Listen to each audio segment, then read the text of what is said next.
So, fun fact about me, back when I was in high school, I remember all my friends were talking about this hot new show titled Game of Thrones. And while they were talking about that, I tried to get the ball rolling about another great show called Gravity Falls. But all my friends laughed at me saying that I was watching a show for babies.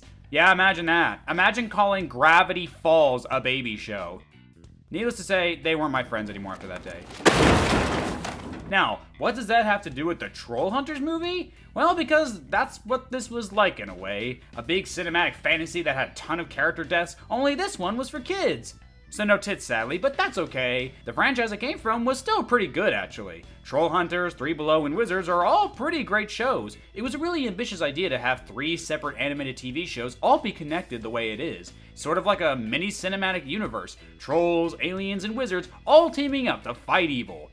Well, for the most part. Wizards is pretty much the only show where they all come together the way they do. Three Below honestly felt the most out of place of the 3. Outside of like the last 2 or 3 episodes and the characters of Trollhunters being in the show, it really felt like it didn't have much to do with the grand story overall. I mean, compared to Trollhunters and Wizards, which are completely tied to each other narratively, Three Below, for the most part, simply felt like its own thing. Not that that's bad or anything, just a little like it doesn't belong as well as it could have. I mean, for crying out loud, Skrull is clearly an Acaridian. Why didn't the show ever do anything with that? Okay, despite missed potential like that, some filler episodes that can be skipped super easily, and the typical kiddie humor you'd find in kid shows like fart jokes that suck, despite all of that, these were some pretty great shows. As for the movie though...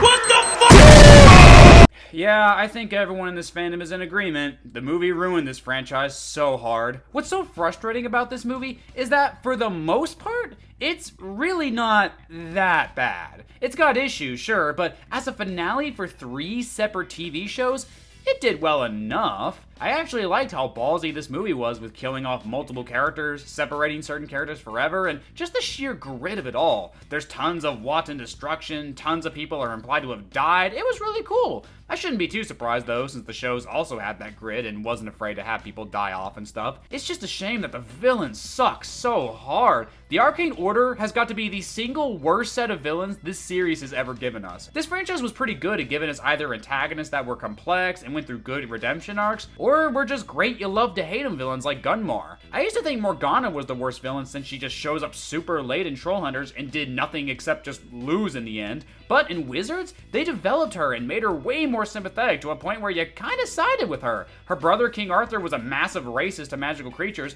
and Morgana ended up becoming the John Brown of magic. And John Brown was super based in real life, don't at me. But the Arcane Order is just so dull. They don't do anything that is particularly interesting or evil. I mean, yeah, they're trying to destroy the world, but it's just so typical. Ooh, you're trying to destroy the world, are you? You and practically every other villain in the show, but at least they were fun or interesting. Remember when Gunmar took over Drawl's body and mind and forced Jim to fight him, and throughout the entire fight, he's being this petty little bitch about it? That's what I'm talking about. I love it when villains actually take advantage of how good the hero is and use that against them. And in this particular case, it was really inventive and stuck with me. But these two, I have to look up their names just to remember what they are. They're boring. I guess they're fine for what the film needs, but as a series finale, they just suck so hard as big-time final bosses. The movie also just has way too many characters. Now, for something like this that's supposed to be this franchise's Avengers, that wouldn't normally be that big of a deal, but for this film, it really struggles to find something for everyone to do to justify their presence in the film,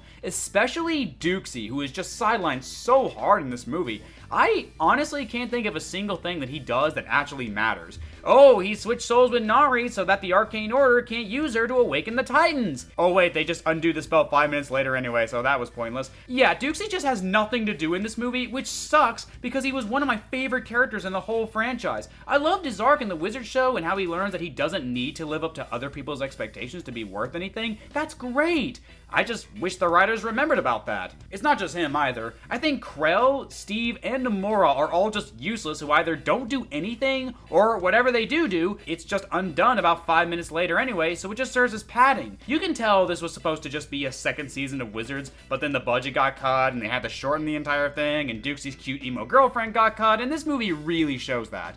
Speaking of Steve, oh boy, Steve. Boy, does he sure suck in this movie. Although, to be fair, I never liked Steve before anyway. I told you not! got to invite Steve! Sorry to all 5 Steve fans out there, but I have just never liked this character at all. I always found him to be a very whiny and annoying character, and it always baffled me how he managed to stick around this long and become a main character. I never cared about his relationship with Aja, I never cared about his desire to become a knight with his obvious ancestor that the show also does nothing with. Wow, thanks, Sir Boss Man. You're like the really big brother I never wanted. Really, really big. Was that it?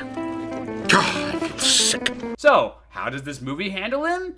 Carl, I don't know how to say this, so I'll whisper it in Sheen's ear and he'll blurt it out in astonishment. Steve is pregnant? Yep, they gave us a good old-fashioned impreg subplot because that's not the weirdest, creepiest, and unfunny subplot there is to have. And on top of all that, you gave it to the single most annoying and unfunny character in the whole franchise. That's great! Hey, can we also talk about that anti-magic generator in the opening? You know, the one that zaps all the power away from the Arcane Order?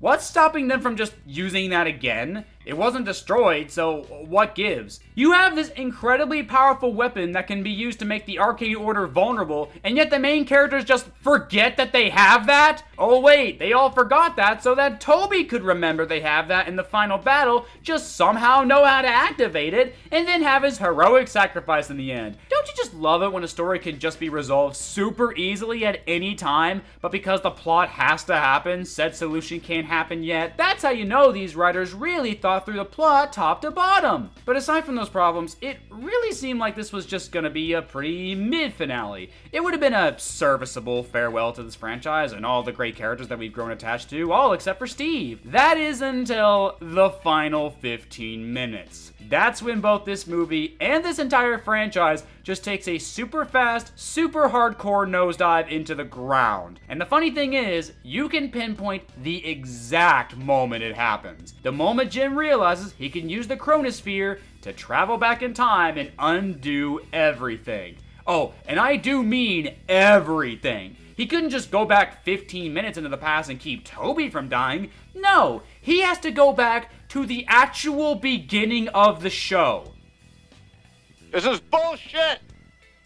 What is even the point of rewatching any of these shows now, knowing full well that Jim is just gonna work to undo every major decision or consequence that followed him on his or the others' journeys? Every death that impacted him, every mistake he made, every choice that made him who he is will no longer matter. Who on earth thought this was a good idea to just unravel everything that's happened throughout the series? This ending makes not just one, but 3 separate shows completely unwatchable now. It's absolutely baffling. Oh, and on top of all that, it's just bastardizing of Jim's character. Jim has always been the mature, responsible one, even in the beginning of the show. So to have him just rewind time and go back so that he doesn't have to live with the consequences of what's happened is so out of character for him. And for everyone else to just be cool with the idea, even though it's mentioned that not everything will happen the same, is wild to me. Aja just had kids with Steve. Why would she be willing to risk her new family? I know that whole impreg thing with Steve was just a joke, but am I wrong? Would Aja actually do that? Is that in her character?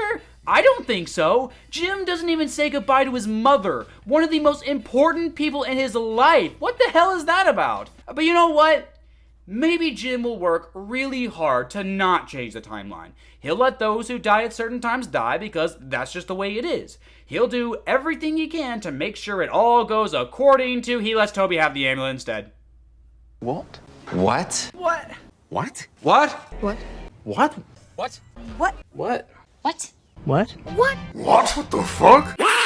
At what point did it make any narrative sense to give Toby the amulet in the end? What on earth does that do for his character? For Jim's character? I can't even process why Jim would even do that. What, was it so that if Toby had the amulet, then Jim won't have to worry about him making his sacrifice in the end? Well, then that would mean that Jim is the one who makes the sacrifice. And if that means anything, then Toby will be the one who goes back in time and makes sure Jim gets the amulet. And it'll just be some dumbass cycle. Like, how does this fix anything?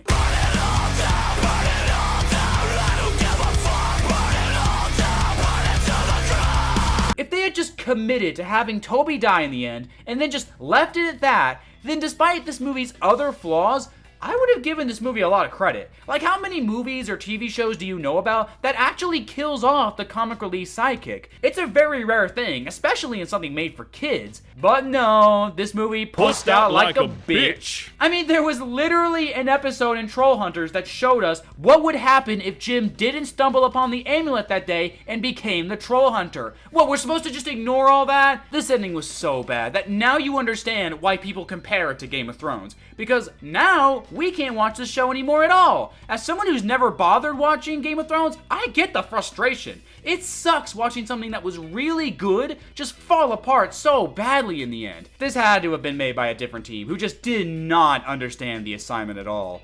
But at this point, am I really adding anything to this movie? Just about everyone who's a fan of this series knows that this is a sloppy ending. On top of that horrible ending, characters are wasted, it's weird and not in a good fun way, the story doesn't flow as well as it could, it's a very messy finale to an otherwise great franchise. I wish I could say that the journey was what was important, not the destination, but in this case, the destination was literally just the beginning of the journey again. What a waste of time! Overall, a mostly mid-movie with a terrible ending that drags it down so much harder than it needed to. It really is just those last 15 minutes, but this is a clear case of an ending just completely butchering a movie and an entire franchise all at the same time. But really, you probably already guessed that. This is just a review that a lot of people requested, so here you are. A review that said everything you probably already agreed with.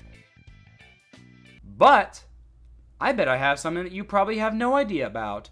What if I told you that I found a character in a TV show on Netflix that might actually be worse than June from Dragons the Nine Realms? How would you feel about that? Would you want a video on that? Because I'm not gonna lie, if only like 2 people want it, then I'm not going to. I'm not gonna waste my time on what would honestly be a pretty big video if no one wants it. But if maybe like 100 people wanted it, then maybe I'd make it. Just a thought I wanted to put out there for you guys.